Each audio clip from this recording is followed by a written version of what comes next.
What's going on, basketball fans? Welcome in to NBA Now from Chat Sports, and today I'm bringing you my second mock draft here on Chat Sports. We're breaking down all 30 picks of the first round.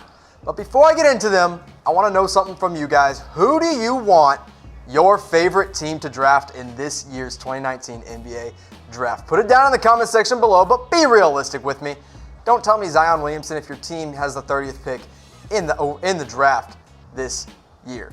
So let's get it started right away with my top 5, and really there's no debate who's going number 1. It's Zion Williamson of Duke. Number 2, I got Ja Morant going to Memphis. RJ Barrett to the Knicks at 3. Darius Garland lands in LA with LeBron James at 4, and Jarrett Culver to the Cleveland Cavaliers at number 5. Now let's take a closer look at the guy who everybody is saying is going number 1. He is the unanimous number 1 pick this year, thanks in large part to his elite athleticism. I mean, the guy's a monster. He can, bang down low, and he can also drive from up top. He can do literally anything. His shot needs a little bit of work, I get that, but his defense is also something that's going to make him such a great NBA player. Now, one thing that made him a great college player was the numbers that he put up last season, because it was absolutely ridiculous at Duke. 22.6 points per game, pulling down 9 rebounds, dishing out assists, and then 68% from the field. I mean, everything's usually coming from around the rim for this guy, but he also showed that he can shoot it from beyond the arc. Now, he needs to be set. He hasn't gotten down that running jumper quite yet, but I think he could get there. Now, number 2, I got a point guard going to Memphis. I think everybody kind of believes at this point that Ja Morant is going here. The Grizzlies have made it clear that they want him, and it makes sense because he is the second best player in this draft, and you really can't argue with me. I truly believe that Ja Morant will be the second best player to come out of this draft behind Zion Williamson. He's got a streaky shot, but it's coming around. He's definitely going to be a good shooter at the next level once he gets it a little bit more consistent, and his athleticism and finishing ability from around the rim is absolutely incredible. I love what I saw from Ja Morant last season at Murray State. 25 points per game and 10 assists. The only collegiate player to average those numbers, and then also 5 rebounds. So he's kind of a triple-double threat, really, if you look at it. So Ja Morant going number 2 to the Memphis Grizzlies. At number 3, it's RJ Barrett, the 3rd best player in this draft. Should go number 3, right? It makes sense. Well, the Knicks haven't said that it's a lock that he'll go number 3. Maybe they even look to trade this pick, but he should be going here no matter what. He's got a good mid-range game. He can get to the rim. He can be a playmaker. You can even let him handle the ball more often than not. And the Knicks, I think, would be silly to pass up on him if they keep the number 3 overall pick. Now, he had a great season at Duke. Of course, he wasn't the primary option, but he still put up 23 points per game and 8 rebounds. And his 6'10" wingspan, his frame is absolutely NBA ready. So that's who I got going number 3 to the New York Knicks. It is RJ Barrett. At number 4, another point guard. I switched this one up. The first mock draft, I had DeAndre Hunter going to the Lakers, but now I'm convinced that Darius Garland should be the pick here for LA. I mean, he's a Clutch Sports client, which if you're a Clutch Sports client, you're not going to try to get traded from the LA Lakers, apparently. He's a buddy of LeBron James because of that, and I truly believe he can play alongside Lonzo Ball in the backcourt because Darius Garland is a score-first guard, absolutely 100%. Lonzo Ball is more about the defense and the playmaking. So you see what the Lakers could have next year if they bring in Garland. I think you start Garland at point guard and Lonzo at 2 guard, but it doesn't really matter because they're both going to share ball handling responsibilities, and Darius Garland's going to be the one scoring for you more often than not. Brandon Ingram in at the 3, and then LeBron James, I guess, is a power forward in this situation, but who are we kidding? The NBA is becoming positionless anyway. And then, of course, JaVale McGee in at center. Now, you got to remember Darius Garland only played in 5 games because of that meniscus tear at Vanderbilt, but he had an incredible 5 games. I expect him to be big in the NBA next year. At number 5 for the Cleveland Cavaliers, it's Jarrett Culver out of Texas Tech. He is one of the best two-way players in this draft. I truly believe he can help a team right now on the defensive end and then also go and help them on the offensive end. Now, he's a little bit limited with his upside, but I like what I saw from Jarrett Culver, and Texas Tech fans everywhere loved the growth that they saw from him in his years at Texas Tech because he's coming out as a sophomore. In his freshman year to sophomore year, there was a lot of improvement. Freshman year, 11 points per game up to 19 points per game. Rebounds up from 5 to 6, and then assists even up from 2 to 4. Now, the only thing that dipped was that 3-point percentage, but if anything, NBA fans should be encouraged that he showed that he can shoot at a high level his freshman year at 38.2% from three. Because his sophomore year, he took on a heavier load and then had to, hit that three-point shot suffered because of it. So you just saw my top five. I've got Zion, Ja, RJ Barrett, Darius Garland, and Jarrett Culver. I want you to put in the comment section below who you think will be the best player selected in the top five of the 2019 NBA draft. In all honesty, it's got to be Zion Williamson, right? Well, I guess we'll see. Now going number 6 to the Phoenix Suns, it's Coby White of North Carolina. He should be the second point guard selected in this draft. He's a speedy guy. He can score in bunches, 16.1 points per game at North Carolina this past year.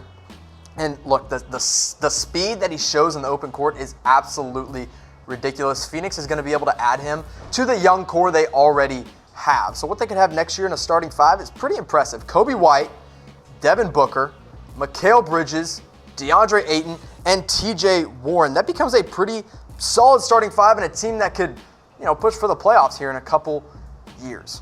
Now let's take a look at 6 through 10, who I've got going in this NBA draft. Of course, you already saw Coby White is going number 6 to Phoenix. At number 7, I got Cam Reddish out of Duke going to the Chicago Bulls. Number 8, DeAndre Hunter going to the Atlanta Hawks, and then Jackson Hayes at number 9 to the Washington Wizards. I truly believe a big man there makes the most sense for Washington. And then 10, Atlanta Hawks again get Bol Bol. But number 7, it's Cam Reddish. I mean, he had an up and down year at Duke. He didn't really meet expectations. He didn't shoot great from the field. But he has the tools to be a good NBA player. He's got this Paul George comparison kind of be thrown around, but he's got a lot to prove next year. He's got to add some weight to that frame. He's got to show that he can knock down a three-point jumper consistently. And if he can do that, he can become a great 3-and-D player at the next level. And in this case, for the Chicago Bulls. I mean, if he's there at 7, I just don't think there's any way they can pass up on him there. I mean, Reddish had a pretty good year, 14 points per game, 4 rebounds, and then 2 blocks. Really what makes him stand out is that 7'1" wingspan. He's got a great frame ready to go at the next level. I like what I saw from Cam Reddish, but let's move on to the Atlanta Hawks, who have 2 picks within this top 10. Now, they just traded for Brooklyn's number 17 overall pick. They own 3 picks in the first round now, and they also own 3 picks in the second round. I mean, this Hawks team is absolutely stockpiling draft picks in this draft. They have 6 of the 60 picks.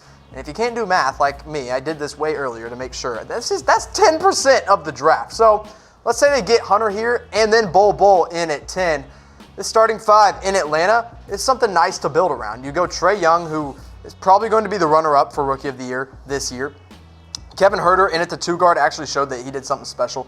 DeAndre Hunter could be a nice piece to bring in as a 3-and-D type guy. John Collins is a great big man. And then Bol Bol, if they can get him to add some weight in the NBA, he's going to be a solid pickup for some team, and in this case for the Atlanta Hawks. So let's go back over that Brooklyn Nets and Atlanta Hawks trade because it just went down. Taurean Prince and the second-round pick in 2021 headed to Brooklyn. And then Atlanta picks up Allen Crabbe, who's just got a horrendous contract. They get the number 17 overall pick, and they get a first-round pick from Brooklyn next year. So they're just absolutely stockpiling these picks, and the Nets, of course, made this trade to make enough room for 2 max contracts. So now they have all these picks. They have 6. The Hawks have 6 picks.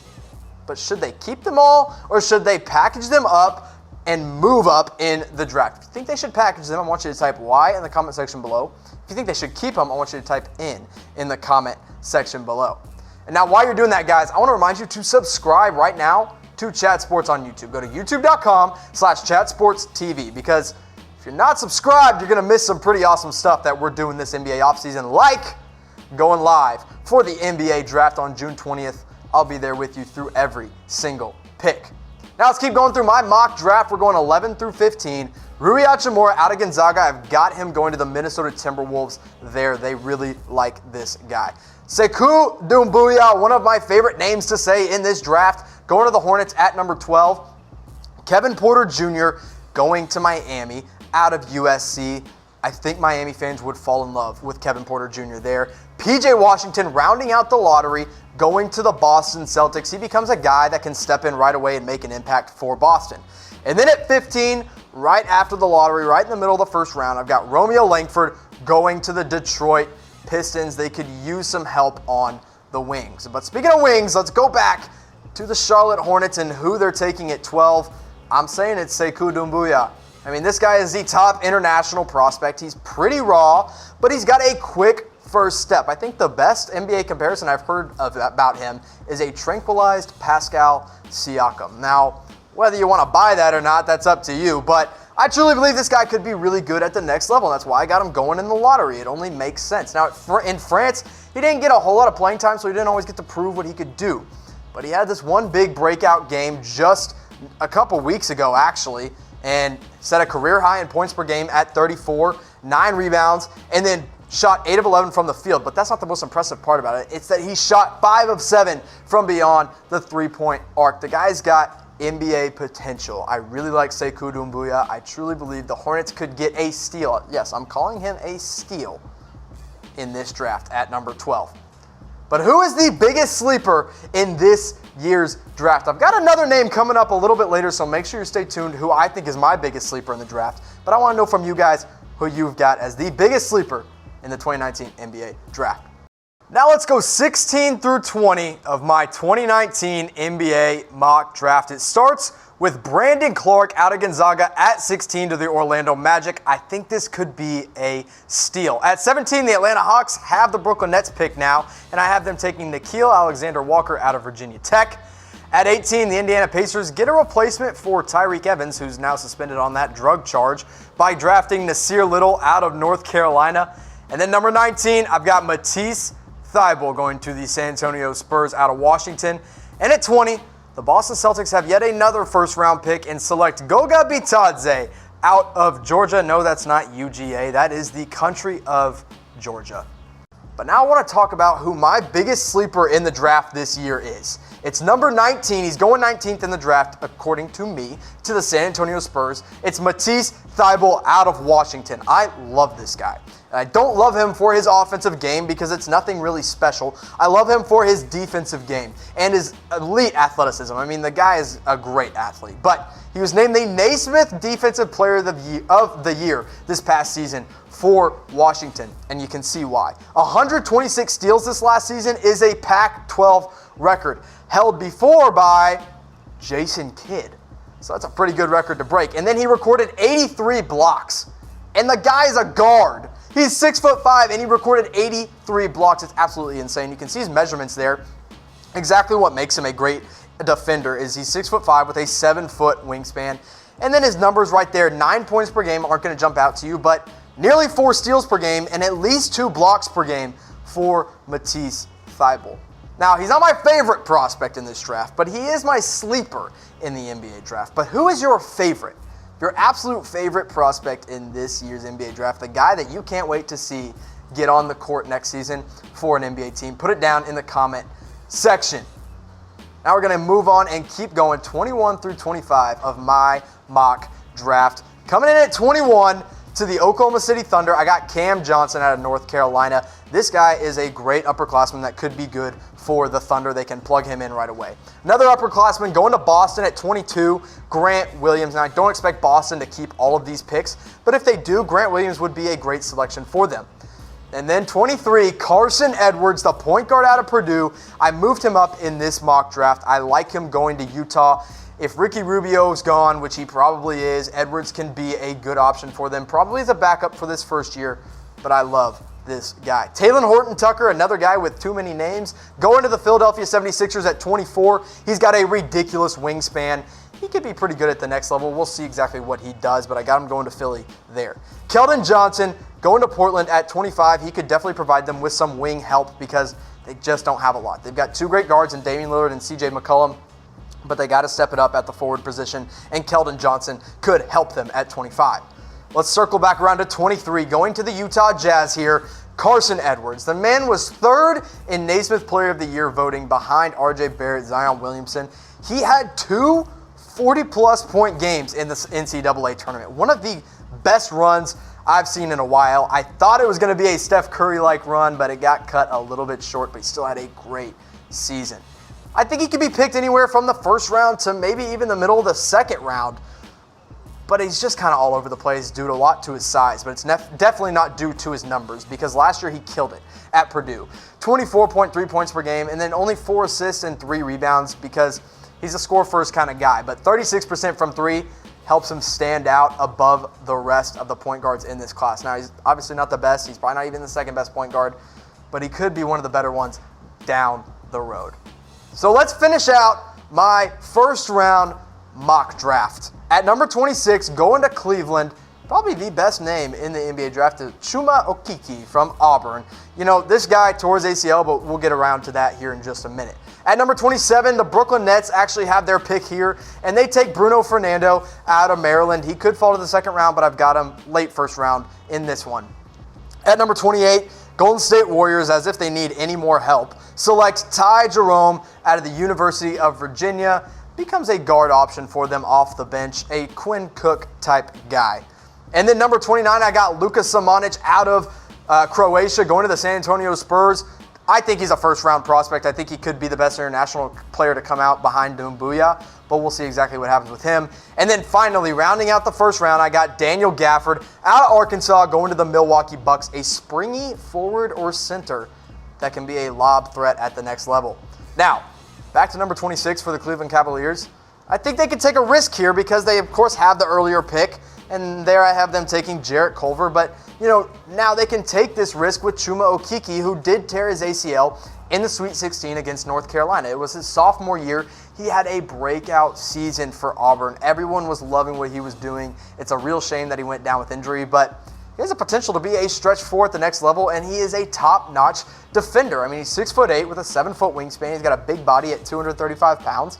And 12 points and 7 rebounds per game is pretty nice. And then you add in the 1.2 blocks per game. I think everyone should be cheering for Chuma Okeke at the next level. I want to see him recover from that ACL tear and be productive in the NBA. So guys, that is all 30 of the first round picks. That's all of my projections. You saw them all. I gave you as many breakdowns as I could, and now I want you to grade my mock draft. If you think it was great, give me an A. If you absolutely hated it, I love the hate, give me an F in the comment section below. Thank you guys, and I'll see you next time.